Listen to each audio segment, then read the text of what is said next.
Oh my! Oh!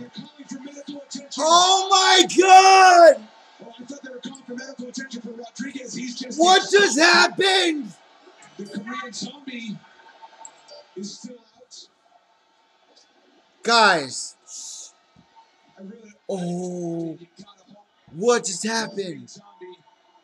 Alright, so I had zombie up. Oh my God, what just happened? Okay, so. Oh my God, what just happened? Alright, first off, thank you for tuning in to the recap show. Yair Rodriguez just dropped zombie in the last literal second with an upper elbow. Oh. Oh my God. Zombie is out cold in the last literal seconds. What just happened at the buzzer? Oh my God. Oh my God. Oh my God.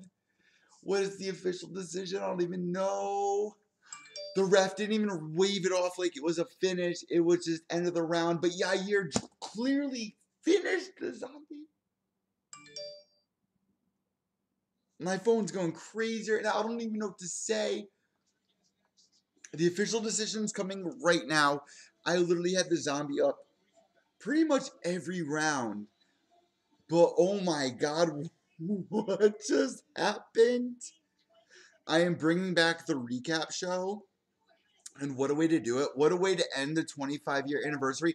Rashad Evans, Jimmy Smith, and Kerr Bryant are all confused, as am I. Oh my God. I don't even know what to say. My phone's going crazy. Let's see what people are saying. Damon Martin, holy shit. A back elbow from Yair floors the Korean zombie, and the fight is over at 4:59 in the 5th round. So is that the official call? Is the question. Luke Thomas, that's one of the best finishes given the build-up I've seen in some time. But is that the finish? Is that what the ref... Did the ref call that as a finish, or was it the end of the fight? We don't know yet. We really don't know yet. I had the Illuminati texting me for some fucking reason. Listen, if the Illuminati wants to hire me for $100,000 like this had in my Instagram messages, do it. Show me the money, but fuck out of here for right now. What just happened? Yair Rodriguez, I am watching him on the ground celebrating. But if this went to a decision, I don't have Yair winning. He literally landed a upward elbow on the Korean zombie. The Korean zombie was clearly out cold. But was he out cold because he heard the bell ring and was just like, oh, that was a relief? This is something else, man. This is something else. What a way to start our recap show. My phone's going nuts. Caposa, what a fucking fight. What an absolute batshit insane finish. People are saying that was a finish. Greatest walk-off KO ever, says Ian McCall. Damon Martin saying that might be one of the craziest knockouts in the history of mixed martial arts, which I would agree, and it looks like.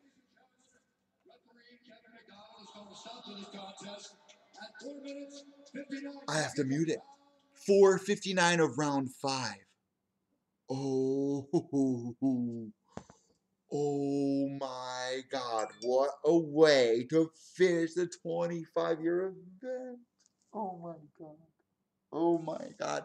Is this real life? Are we witnessing real life? And this is why I love this sport. Paul Felder in the ring. I can't even tell you guys. Wow. My phone is literally going batshit nuts right now. Batshit nuts. My hair is messed up, so that's how you know. That's how you know.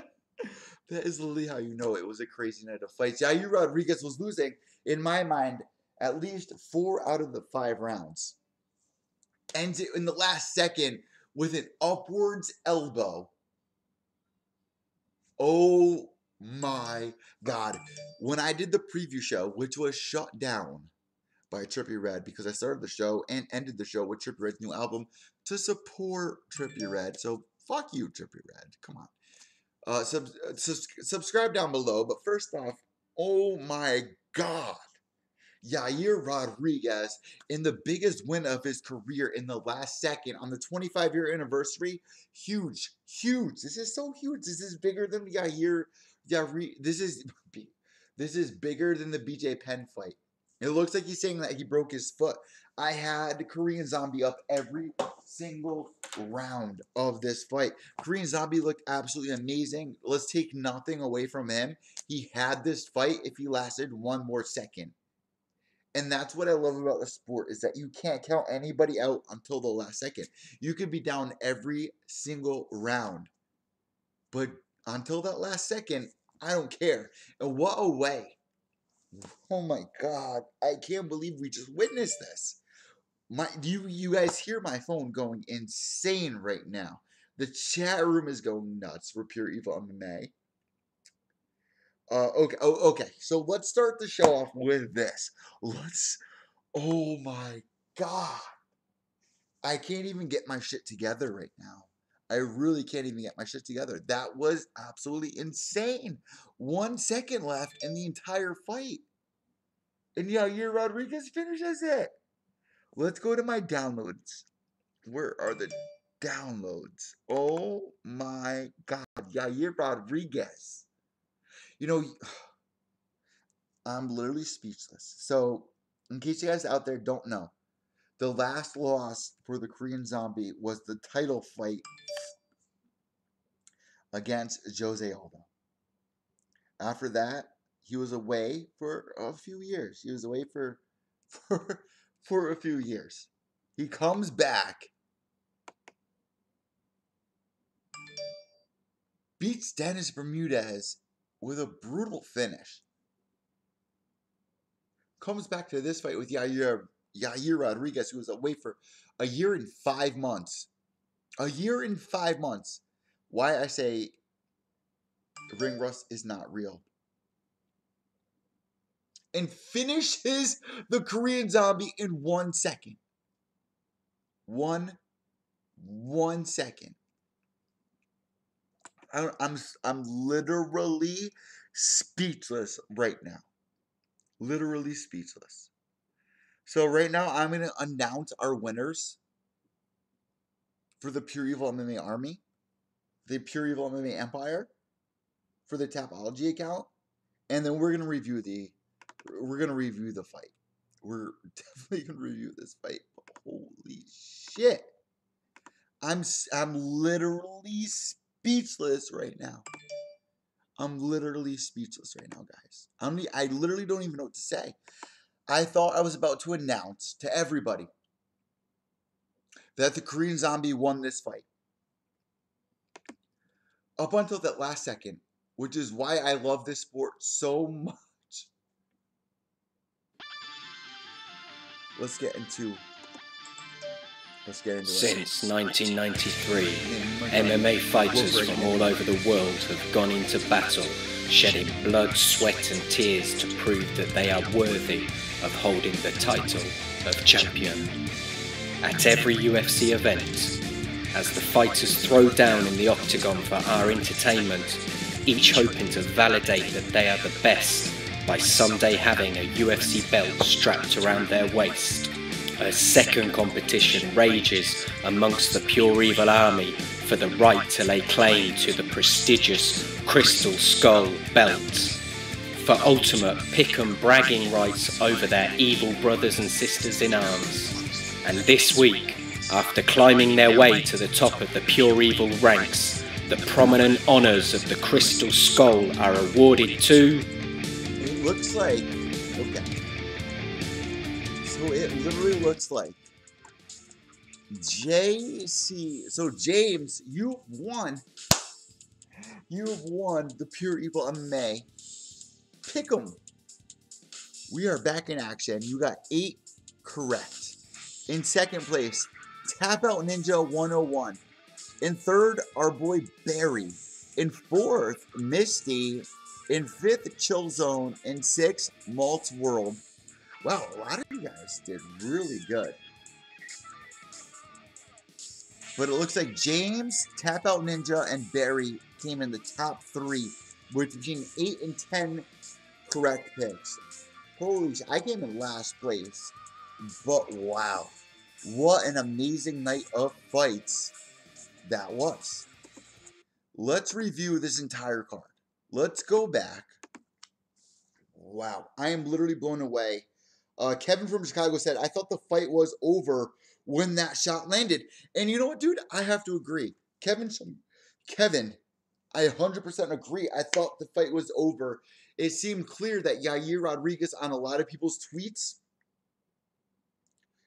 was the winner. With 1 second left, there's no better way to finish an event, the 25-year anniversary event, besides with a finish like that in classic Yair Rodriguez fashion. Now, I'm not even going to say what's next for Yair, but oh my God. That's literally all I can say right now. Let's go back and look at some of the highlights before we circle back to the Korean Zombie there. I mean, oh my God, what do you even say? This was an amazing card. Well, I'm going to start the ratings off right off the bat. Look, my hair looks all crazy right now, but I just gotta push forward here. Out of 10, I gotta give this card 8 out of 9. Right off the bat, my initial reaction, 8 out of 9. Let's rewind. For a second, I know you guys are all in shock right now. I'm in shock. Look at my hair. I'm in shock right now. Oscar, are you in shock, bro? Are you in shock?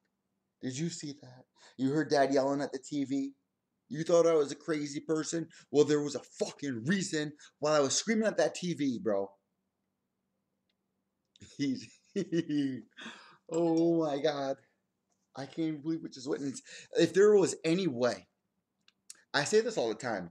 Listen, if you put on an event, the entire card is amazing, but the co-main in the main event don't pull through, they go to a decision, people are going to forget about it by the end of the year. The most important fights are at the end of the year. Those are the fights that you're going to remember when you do the recap, 2018 recap show. This is going to be top 5 finishes of the entire year because it's fresh on everybody's mind. I'm looking at the live stream right now for UFC. Paul Felder can't even believe it right now. Let's rewind before we revisit what just happened because I need to digest that.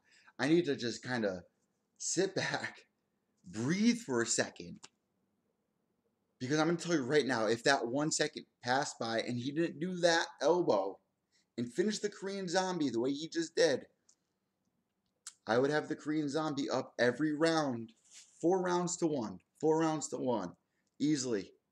And I think the oh my God. Korean Zombie ranked number 10. Yair number 15. Yair moving up here after almost 2 years out since his loss to Frankie Edgar. Now, that was a big jump up. This would have made more sense. I mean, originally we were supposed to see the Korean Zombie versus Frankie Edgar, which I would have loved. Yair going in this fight, losing, in my mind, 4 out of the 5. You guys might think 3 out of 5 rounds. But still, that would be enough to give Yair an L. Enough to give... No. The rats are trying to grab the bag down there. But enough to give Yair Rodriguez an L, the Korean Zombie a W. If you are the UFC, you want someone like Yair, the new era, right? The new era of fighters, to get a W. And that is one hell of a way to pull it off. That is what's going to grab headlines. That's what's going to grab people's attentions. 1 minute, 1 second left. Not 1 minute, 1 second. That was the official decision. 1 second left. In the main event, out of 5 rounds, 25 minutes, it came down to 24 minutes and 59 seconds for Yair to shine. And that's sometimes that's all it takes in MMA. And that's what you love. Whether it's the Super Bowl, and that's one thing I love about MMA. It's that everyone is on their own, right? You don't have a team to back you up. It's all you. So if you lose, the pressure's on you. You have up until the last second to pull anything, something off. Yair Rodriguez. Represent, man. I got to give a huge shout out to Yair Rodriguez for winning this fight.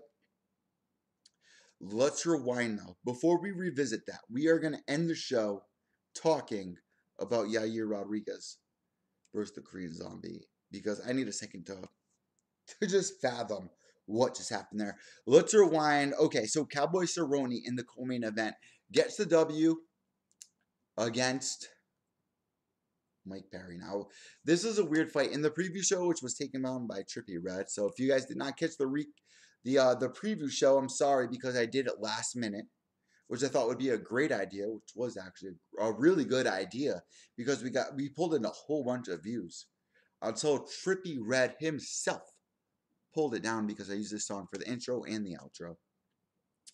But Cowboy Cerrone, out of his last 5 fights, lost 4 of them.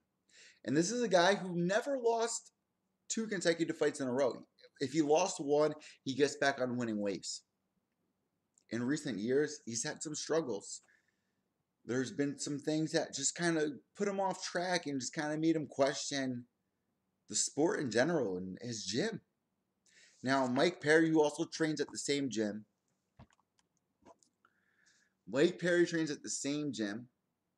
As Cowboy Cerrone would make anybody feel some type of way. If you are going into a fight and that person is getting ready for a fight at your best friend's house, you're going to be like, bro, you're betraying me. I don't like this. This feels weird.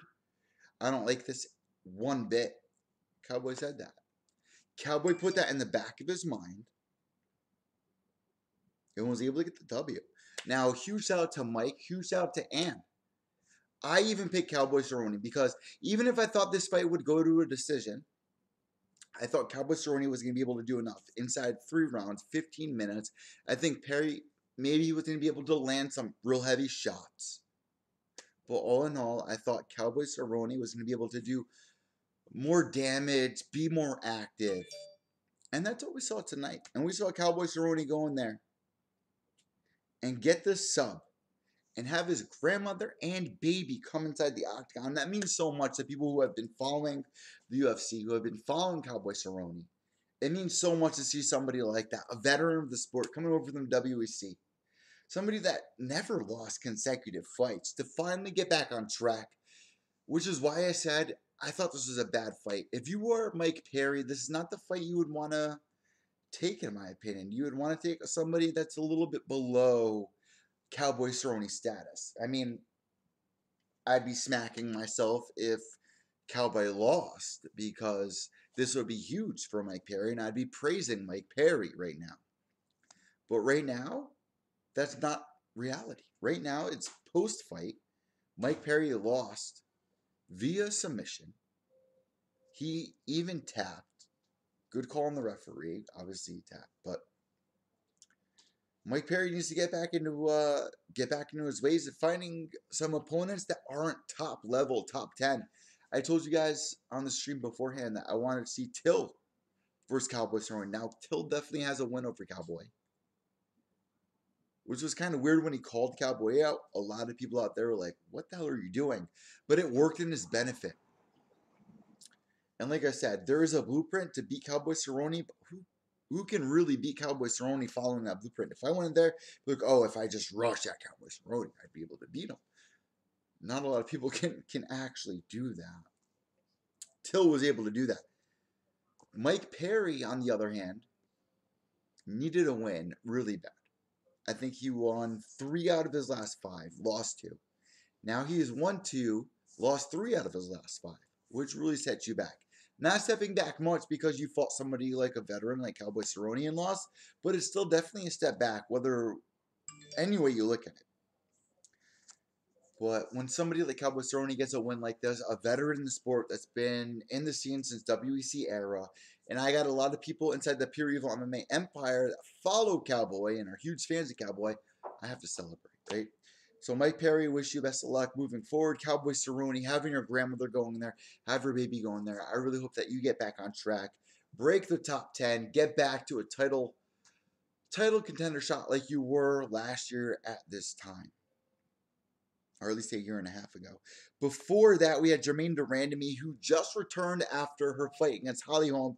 Holly Holm, who beat Ronda Rousey. This was the featherweight inaugural title for females at 145 pounds.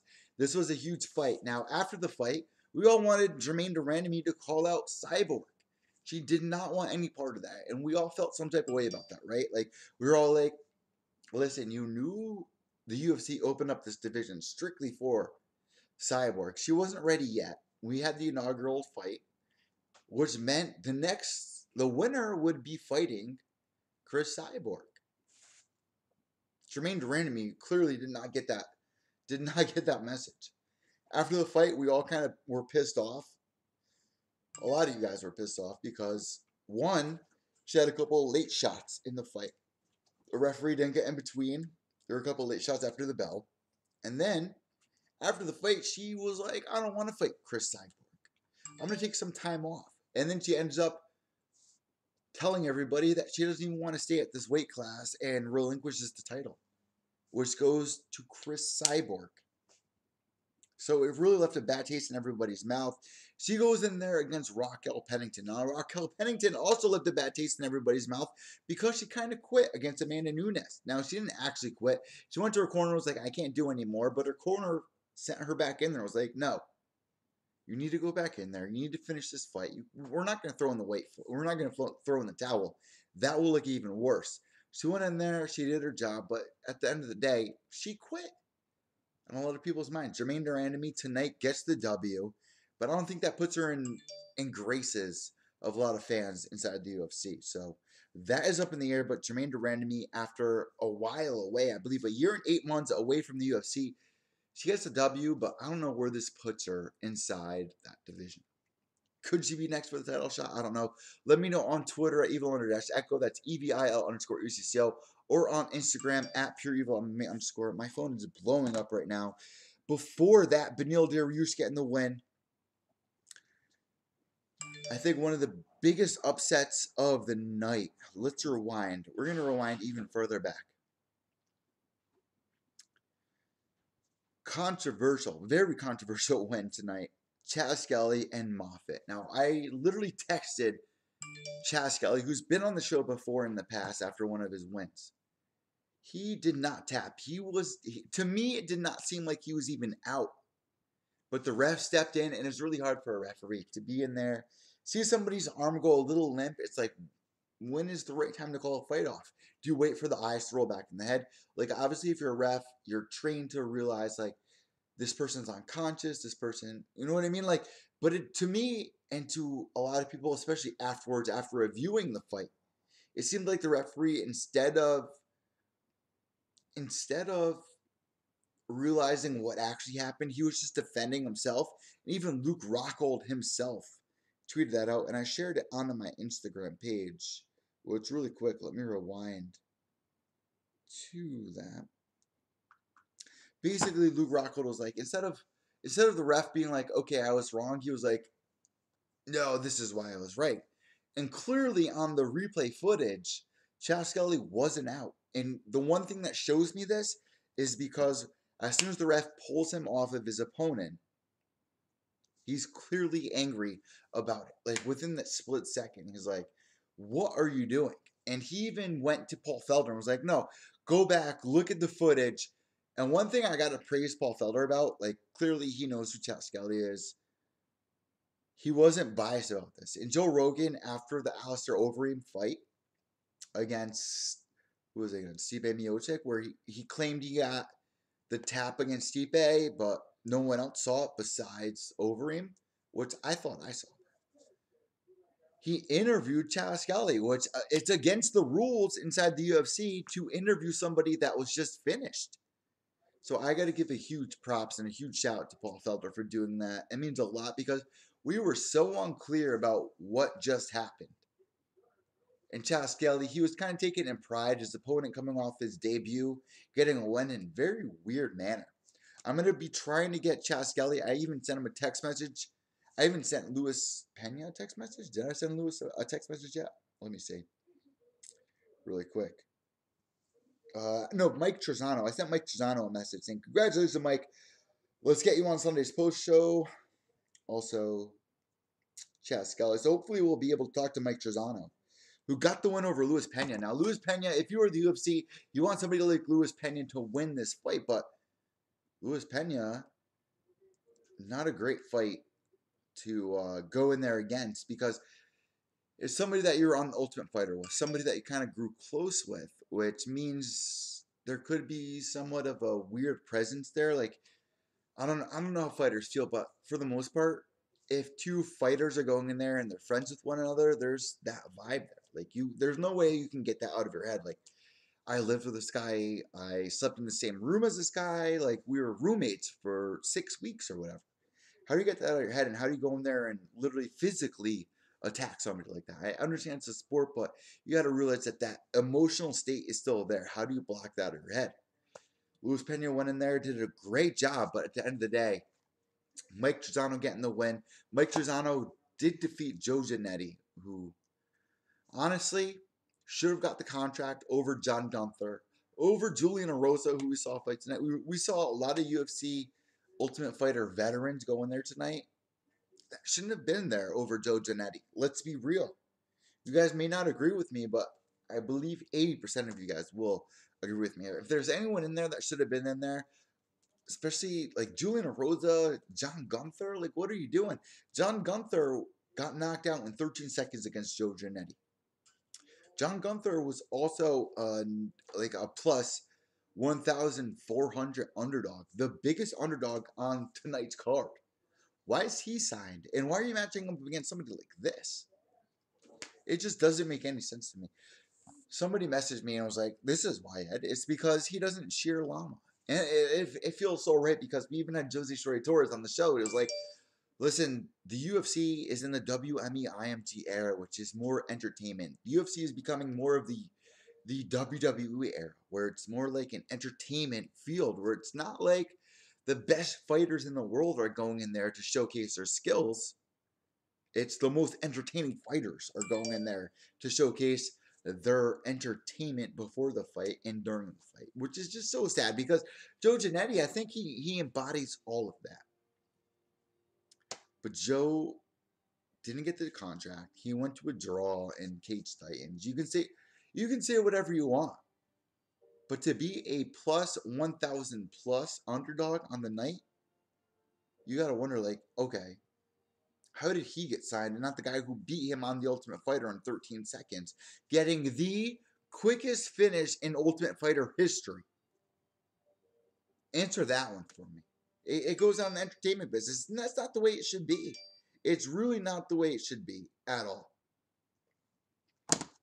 That pisses me off. Ashley Yoder going there. I can relate to Ashley Yoder's story, because at one point she shared her story on the Ultimate Fighter, saying that she lost her boyfriend. That was a very hard thing for her to deal with. She went in there, focused all of her energy on becoming a mixed martial artist. Now, in her last 5 fights, she lost 4 of them. In her last 3 fights, she lost all 3 of them. So, meaning, if she lost tonight's fight against Amanda Bobby Cooper, who I've interviewed before in the past, and a huge shout out, because I've interviewed 6 out of the 18 or 21 fighters on tonight's card. That means a lot to me, which I might be a little biased to some of the fighters in here. But Ashley Yoder, man, I can totally relate to her story. It was finally the first time that she got a win, was able to do a post-fight speech as a winner, of a victor inside the octagon, which means so much for somebody that has been chasing their dream, has been through an emotional battle against themselves, against fans out there. Like, that means a lot to me to see that. Personally, like, I don't want to be biased because I can relate to her story, because I've interviewed ABC before in the past, and she is totally deserving of having the UFC contract. Somebody that's on a 3-fight losing streak usually gets the cut. Going into their 4th fight, it's almost like, okay, ABC, we're setting you up for a W. And I picked ABC to win this fight. I wasn't biased there. I wanted Ashley Yoder to win, but I picked ABC. Ashley Yoder got the win, and that's a feel-good moment for somebody like me, who, honestly, like, I will probably personally message Ashley Yoder and just say, congratulations, after everything that you've been through, this probably means the most in your life, and I'd love to get her on tomorrow night's show. I'm going to be trying to get Mike Trezano on the show. I'm going to be trying to get Chad Skelly on the show, Luis Pena on the show. I'm going to try to get as many fighters as I can that fought tonight on tomorrow's episode of Pure Evil MMA. But this one would probably mean the most to me to get Ashley Yoder on, just to express that feeling of release, to go in there, train to fight someone. Like, imagine training to literally go in there and physically fight someone and get the win when everybody is rooting against you, booing you. Like, people in the crowd were booing Ashley Yoder as she walked in there. They wanted ABC to win. That would mean a lot to me to get her on the show. So, big shout out to Ashley Yoder winning via split decision. But that very controversial win over Chad Skelly, we need to get Chad back on the show. I mean, what did you guys think about that? I did not see Chad Skelly out at all. We reviewed it, and you guys can say, because I'm going to go back to the Tootsie Pop, the Tootsie Pop commercial, where it's like the world may never know, because she was never out. Chad Skelly was never out. He was never unconscious. He didn't tap.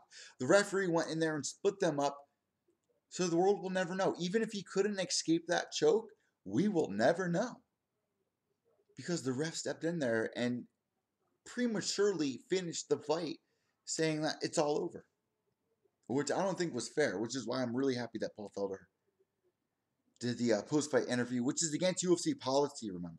It's totally against UFC policy to interview a fighter that was finished. Joe Rogan claiming that after Alistair Overeem's tap to Stipe.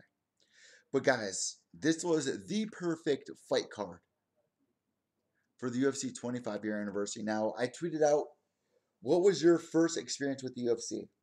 I have had, let's see, I'm 29 years old now, so I've had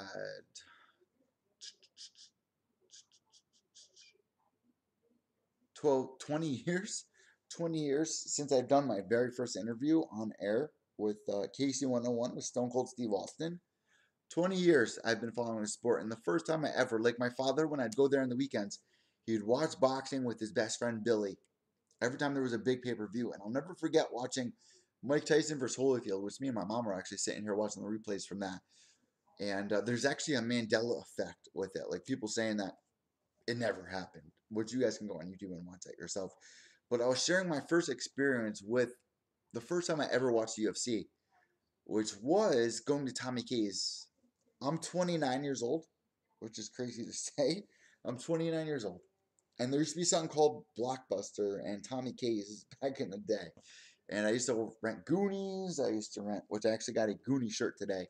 I used to rent all these old school movies.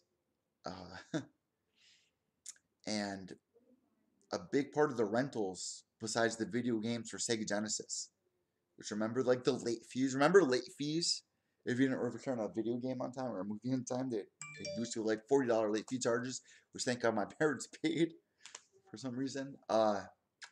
First time I ever saw UFC, it was at my dad's house. We went to Tommy K's, which we would do every weekend.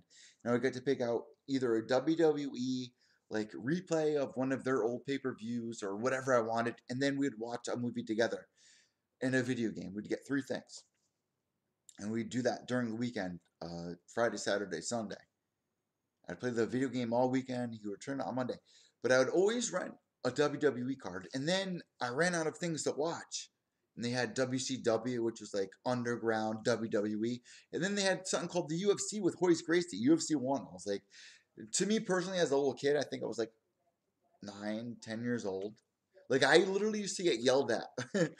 Like, I had a stepbrother at one point, and I literally used to get yelled at because I would come home after the weekend watching WWE, and I would wrestle my little brother, and like we would do Pokemon. I literally broke my little brother's arm one year on Thanksgiving because I got too rough. We were playing Pokemon / WWE. I literally broke his arm, and his father made him.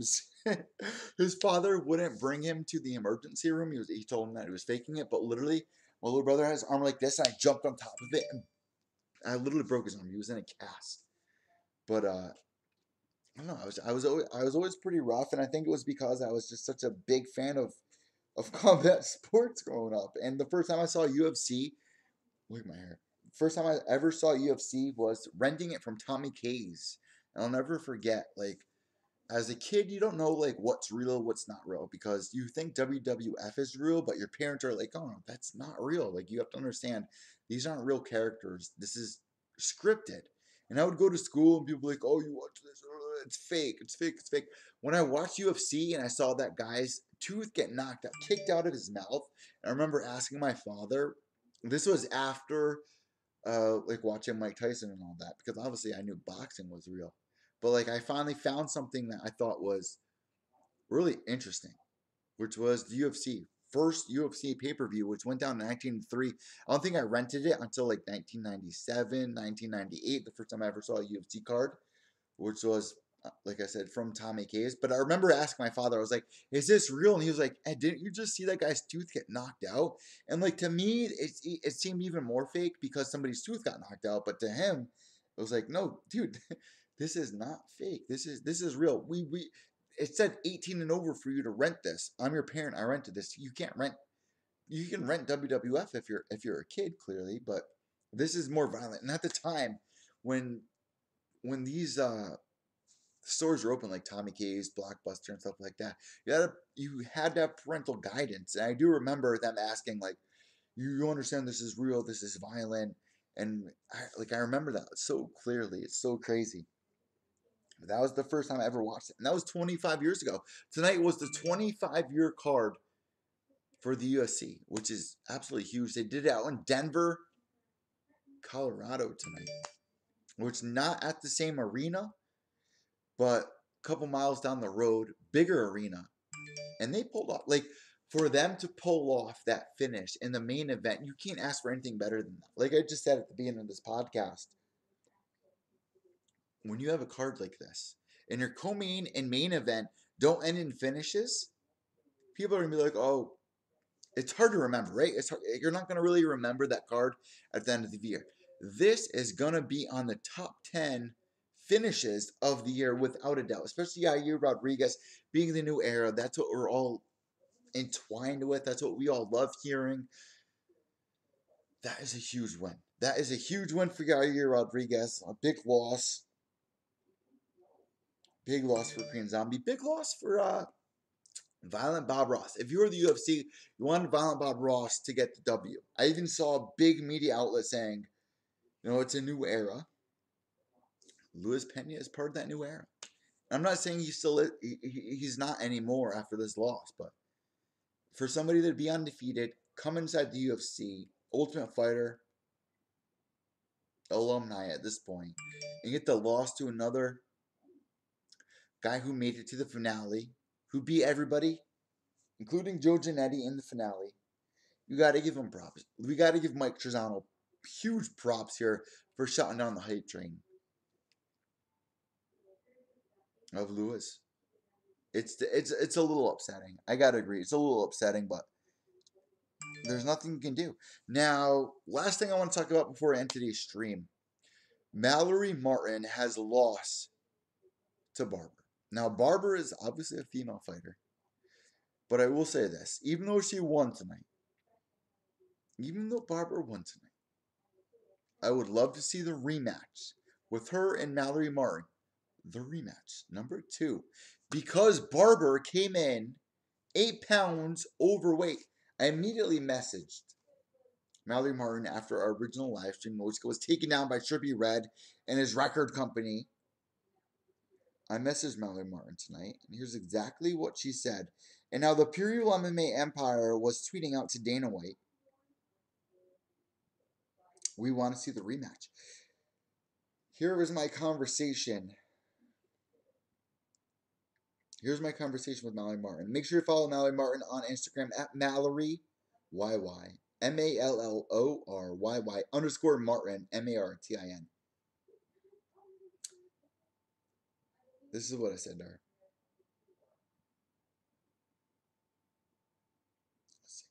I said, "Would you like the rematch in the UFC? They definitely won't give her a turn. Even biggest reporters are saying no." So, Barber was calling out Mackenzie Dern. I do not see, especially after the finish that Barber had, I don't see them giving her I just don't. I don't see her giving her Mackenzie Dern next. Mallory Martin goes, yeah, that's the plan to win my first fight, then call her out. Maybe I shouldn't have read that to you guys. Fuck. So me and Dern have had this. We have the same manager. So how about that? Which the same manager is Danny Rube. If you guys don't know. And I said, Ruby! Exclamation mark. Yes, I'm very aware. There's no way anyone wants to see that before you versus her in a rematch, and no way UFC wants to give her Dern next. At least that's what I'm seeing in 3 different sites and 5 different big media members via Twitter. 2019 is the year of Mallory Martin. And I threw a heart and she said, hell yeah, gave me a couple of fire marks. Guys, we need to see Mallory Martin inside the UFC. You see all these girls getting signed to the UFC. Mallory Martin is the next upcoming fighter, especially in 2019. Should she be fighting Barber in her first fight? That will gain traction, but maybe not. Maybe that's not the best fight to have her in her first fight. Maybe, like she said, go in there, get the W, and then call it the rematch against Barber. That would be genius. That would be ideal. Because I don't see her getting I just don't see Barber getting Mackenzie Dern yet. So it is now 2 in the morning. Let's rate tonight's card. First couple of fights, split decision, KO for Devontae Smith. David Ramos, rear naked choke. The controversial win for Moffitt over Chas Skelly.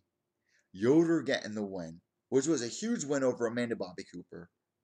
Dariush getting the win after a pretty rough drag. Jermaine Durandamy coming back as the inaugural featherweight champion, beating somebody like Raquel Pennington. Cowboy Cerrone going there in the co-main event, getting the W. Having his grandma and little baby come in. And then Yair Rodriguez getting smoked 4 out of the 5 rounds and getting the finish in the very last second. 9 out of 10. 9 out of 10. I say all the time. The remaining co-main event are going to be holding the heaviest part of this rating.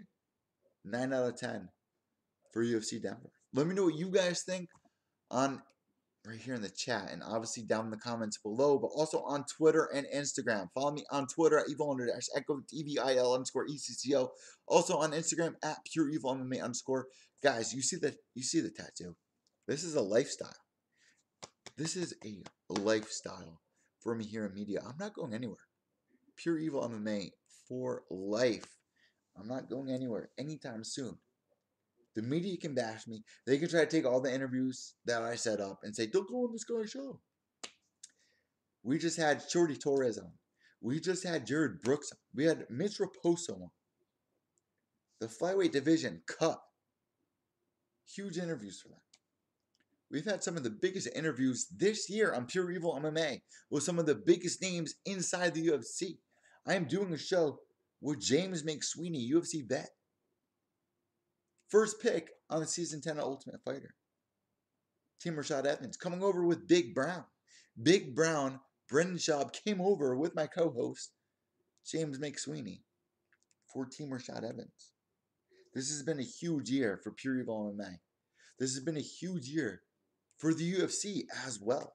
It's been a crazy up and down year, emotionally, for a lot of fans out there. The loss of the flyweight division really hits me close because I know a lot of these guys. And to lose a job, if your little sister or little brother comes up to you, your older brother or older sister comes up to you and says, I got fired, I got executed today from my paycheck. That shit's fucked up. Especially with no reason. I really don't like how the UFC pulls the carpet out from a lot of these fighters. It's like, have some respect. Why is everything such a surprise to all these fighters? These fighters don't even know who they're fighting next. We find out before they do. How is that even possible? There's some things that need to be changed, but for tonight, for the 25-year anniversary, I hope that you guys celebrated tonight just as much as I celebrated. I was at the edge of my seat every single fight throughout the entire night. I hope you guys enjoyed that I brought back the recap show. Our top 3 Pure Evil MMA army. James, also Tap Out Ninja, and Barry. Those are our top 3 for the Pure Evil MMA Pick'em League on Tapology. I'm Evil from Pure Evil MMA, my MMAnews.com. White Knuckles to the end, guys. Subscribe down below. You can follow us on Instagram, Twitter, like I said before. But also, if you want to bring us to the gym, if you want to bring us on a hike, if you want to bring us to the beach, because honestly, I'll honestly be really jealous if you were at the beach listening to this podcast right now, because it is freezing here on the East Coast. You could be listening on Spotify, iTunes, Podbean, Stitcher, Player FM, wherever you are listening right now. Subscribe down below. Give us a thumbs up here on YouTube. I'm Evil Eddie, Pure Evil MMA. White Knuckles to the end, which means even with an L, just keep grinding. Don't ever stop grinding. That's the most important thing in life. Keep moving forward. Keep aiming for the top goal. Chaz Skelly, Luis Pena, Korean Zombie. Don't give up. One L means shit. That's just tonight. Move forward. Next weekend will be something completely new. We'll forget about this. Get an upcoming fight. If you lost tonight, go in there. Don't mind it. Go in there. Book another fight. Hopefully you haven't been cut from the UFC. Ashley Yoder, big. She was going to get cut if she didn't win against Amanda Bumpy Cooper. Big W for her. I will be reaching out to her. Let me know who you guys want me to have on the recap show. We are doing recap shows every Sunday night. So yeah, this is the official reaction recap show. But the actual recap show will be on Sunday nights, every Sunday night, tomorrow night. Subscribe down below, guys. I'm Evil Eddie from Pure Evil MMA, MyMMAnews.com. White Knuckles to the end. Behave yourselves.